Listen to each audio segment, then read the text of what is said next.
Okay. So in the next sum, Ruhi is traveling 300 kilometre partly by train and partly by bus. अच्छा, रूही लेती है 4 घंटे अगर वो 60 किलोमीटर ट्रैवल करती है ट्रेन से एंड रिमेनिंग किलोमीटर बाय बस. अच्छा, टोटल किलोमीटर कितना था? 300 किलोमीटर. तो 300 किलोमीटर में वो 60 किलोमीटर ट्रेन से ट्रैवल कर रही है, तो बस से कितना ट्रैवल करेगी? 240 किलोमीटर. और ये सारे चीज़ों के लिए कितना टाइम लग गया उसको? 4 घंटे लग गए. अब आगे ये कह रहा है सेकंड क्वेश्चन कि अगर उसने 100 किलोमीटर ट्रैवल किया ट्रेन से एंड रिमेनिंग बाय बस, अगर 100 ट्रेन से किया तो रिमेनिंग बस से कितना? 200 किलोमीटर, बराबर, क्योंकि टोटल 300 है. तो उसे 10 मिनट ज़्यादा लगता है. जो टाइम पहले लग रहा था उससे 10 मिनट ज़्यादा. 10 मिनट ज़्यादा बोले तो पहले 4 घंटा लग रहा था, अभी 4 घंटा 10 मिनट लगेगा. Find the speed of the train and the bus separately.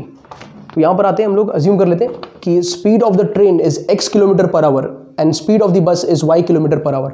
हमें x और y फाइंड करना है. अच्छा, ये जब भी स्पीड, डिस्टेंस और टाइम का सम होता है ना, तो फॉर्मूला ऐसे ही आप यूज़ किए, time equals to distance upon speed. ठीक है. अब ये अकॉर्डिंग टू क्वेश्चन में आ जाते हैं हम लोग फर्स्ट, पहले पार्ट में. अकॉर्डिंग टू क्वेश्चन, पहले केस में क्या है? She travels 300 kilometre to her home, तो टोटल डिस्टेंस 300 किलोमीटर है. Partly by train and partly by bus, she takes 4 hours. तो here we go, distance travelled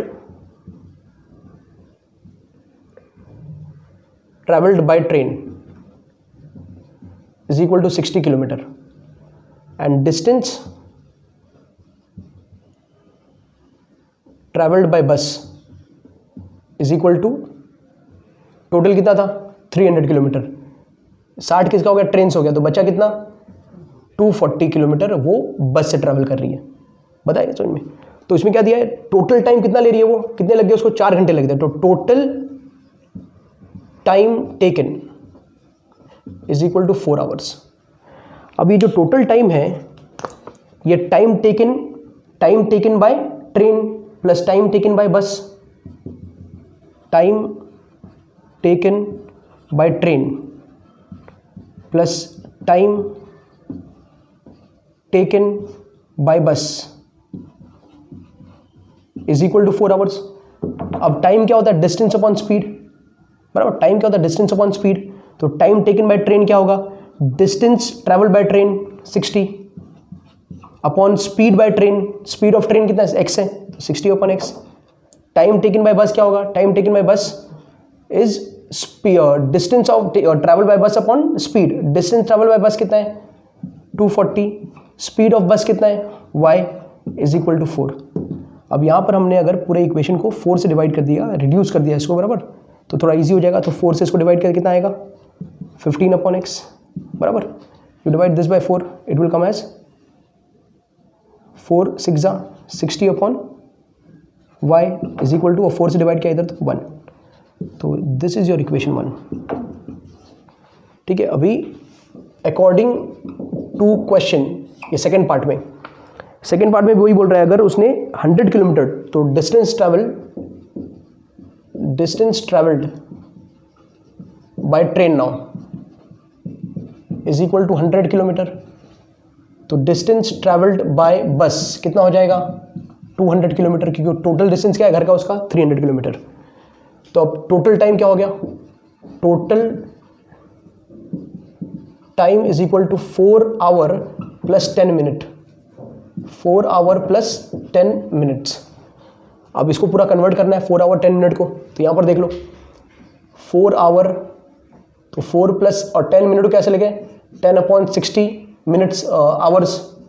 ये सुनो, ये 4 आवर प्लस 10 अपॉन 60 आवर. तो ये कैसा हो जाएगा? 4 प्लस 10 अपॉन 60, और ये पूरा आवर हो गया. ये दोनों कट हो गया. 6 4 24, 21, 24 plus 1 25 bye 6 our.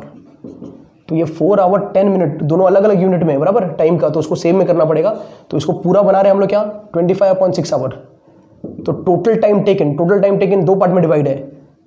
Time taken by train plus time taken by bus, बराबर है, equals to 4 hour 10 minute. 4 hour 10 minute बोले तो 25 upon 6. Time taken by train क्या है? टाइम क्या होता है? Distance upon speed. टाइम क्या होता है? Distance upon speed. डिस्टेंस कितना ट्रेन से? 100। स्पीड कितना? x plus time taken by bus क्या है? टाइम टेकन बाय बस क्या होगा? Distance upon speed. Distance by bus कितना है? 200 और स्पीड कितना है? y equals to 25/6। I you getting my point? अब इस पूरे को हम लोग 25 से डिवाइड करते हैं तो ये क्या आ जाएगा? 4/x। करेक्ट? ये 8/y इज इक्वल टू 1/6। ये बन गया हमारा इक्वेशन 2। बराबर। अब क्या करेंगे हम लोग? 1/x को 1/y को सब्स्टिट्यूट कर देंगे। ये सुनो, एंड जो हमने मेथड्स हैं, cross multiplication method, substitution method, किसी भी मेथड से हम इसको सॉल्व कर देंगे and then will get the value of x as dash kilometre and y as dash kilometre. So you are suppose to continue. ये दोनों इक्वेशन बन गए। इक्वेशन को आप सिंप्लीफाई कर दोगे, ये दोनों इक्वेशन को सिंप्लीफाई कर दोगे, you will get the value of x and y।